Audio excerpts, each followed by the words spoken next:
Hey guys, it is a lazy Sunday afternoon at our house, and this here pretty well sums it up. Are you dead? Nope. Just resting and recovering from a crazy week.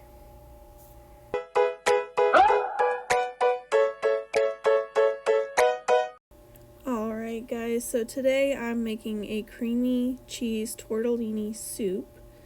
And the star of the show is going to be this cheese tortellini. I also have a block of cream cheese softening, my favorite sausage, spicy, some garlic and onion, and some roasted tomatoes out of the freezer, chicken broth, and some spinach. So we're going to start with our soup pot preheated, and I'm just going to stick my sausage in there and brown it up. I don't know about you guys, but for whatever reason, like, the roll of sausage is like so hard for me to open and get it all out. It was definitely the biggest chore of this recipe, is trying to not to get it everywhere and just manage to get it in the pan. If you're not clumsy like me, this is a non-issue, but I just always struggle with it for some reason. So I have this on about medium-high heat, and I'm just going to brown this up. Get to poking it around here. Alright. And I'm going to put my onion in my junior chopper and give it a dice, and then I'm going to add that in here.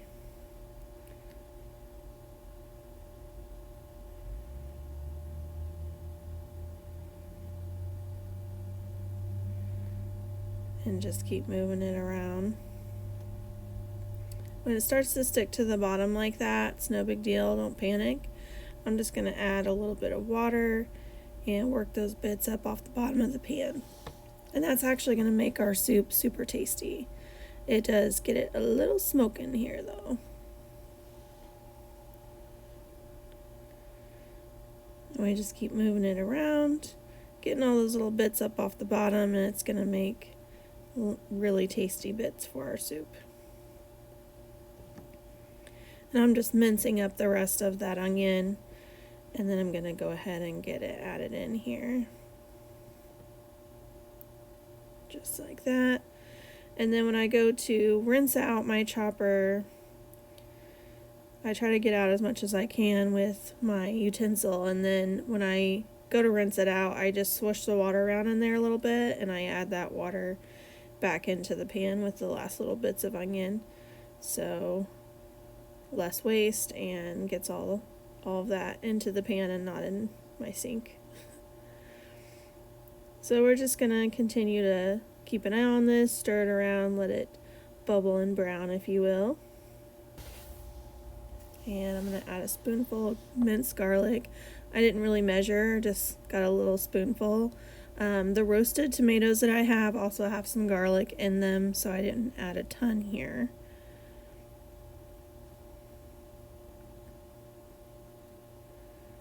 And then just get that thoroughly incorporated. And then I'm going to add in my tomatoes. So these were cherry tomatoes from last summer. We ended up with a ton off my little cherry tomato plant that I didn't realize was a cherry tomato plant, and no one would eat them. So I halved them, roasted them in the oven, and froze them to add to soups and stews, things like this, and pasta dishes. And my kids will actually eat them this way. And it does add a lot of robust flavor to your dishes. So of course, if you don't have these, you can use any canned tomato that you have on hand, Italian style. Even a spicy version would still be nice in this soup. So you can add whatever you have on hand.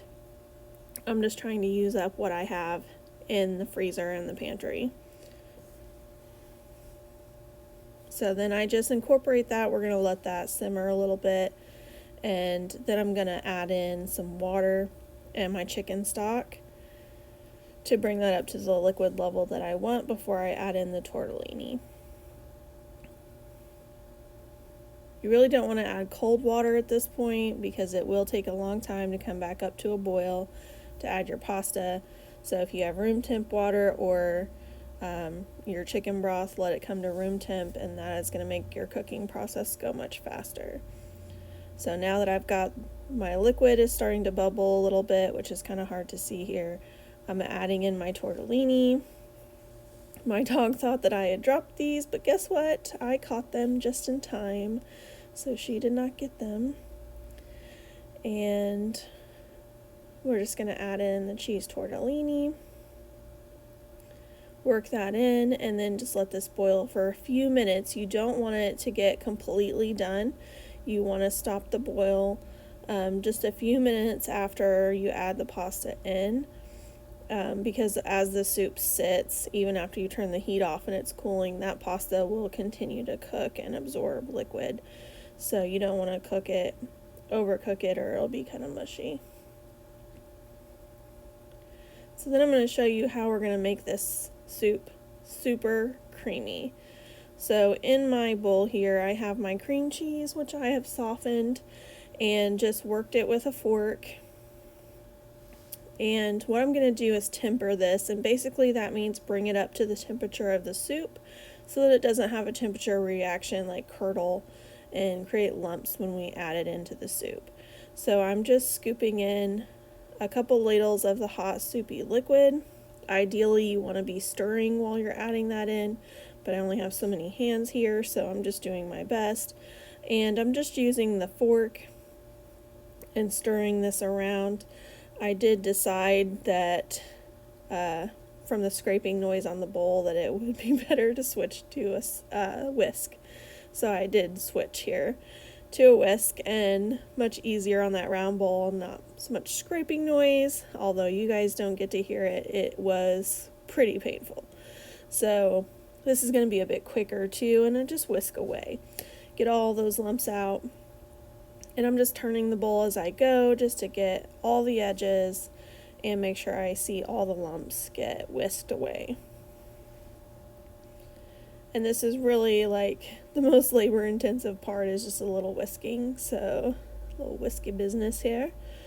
So not too bad at all. And I'm just going to add one more ladleful of the hot soup liquid. And you'll see when I add it here too that those lumps don't come near as bad as the first two ladles, and that's because this is coming up to temperature now and is about the same temperature as the soup. So as you can see, it's super smooth, and we just work that in. Now we can add this to the soup, and it's not going to curdle or lump, and it'll just make it nice and creamy for us, make our soup super rich. So I'm just going to add it in here now. And I have turned the heat off at this point, even though you can see that the water is still boiling. But I do have an electric stove, so the surface is still plenty hot. But I stir in that nice creamy mixture, and that makes this a very decadent soup. And our last ingredient then is going to be the spinach, which I'm just tearing here with my hands. Of course, you can chop it. I was just lazy this day and didn't want to get out the knife and the cutting board and all that, so I just tore it with my hands and stuck it in there. This is a great way to sneak in some leafy greens and a nice decadent soup like this. My kids enjoyed this soup and actually ate some of the spinach, so it's a win-win. And I'm just tearing it with my hands, as you can see. And if I see a big lump, then yeah, I just give it a little tear. And then once you stir this in, it's not going to take long at all for it to wilt in that hot soup. So if you haven't already at this point, you definitely want to turn your heat off. And right after I stirred this in, I actually pulled this soup off the burner to let it stop that boiling process, because you don't want to boil your spinach, you just want it to wilt, and it's pretty much there, as you can see, very quickly. Otherwise it will get a kind of a mushy texture and not be so good. So you definitely want to cut the heat at this point. But here it is pretty much done here. You can taste for salt and pepper, and that is about it, guys. It was so delicious. So here is your finished product in the bowl, and I put a little Parmesan cheese on top, and that was it. This was a great Sunday dinner, just lazy, lay around the house kind of day. So give us a like and hit that subscribe button to see more of our recipes. Thanks, guys. See you in the next one.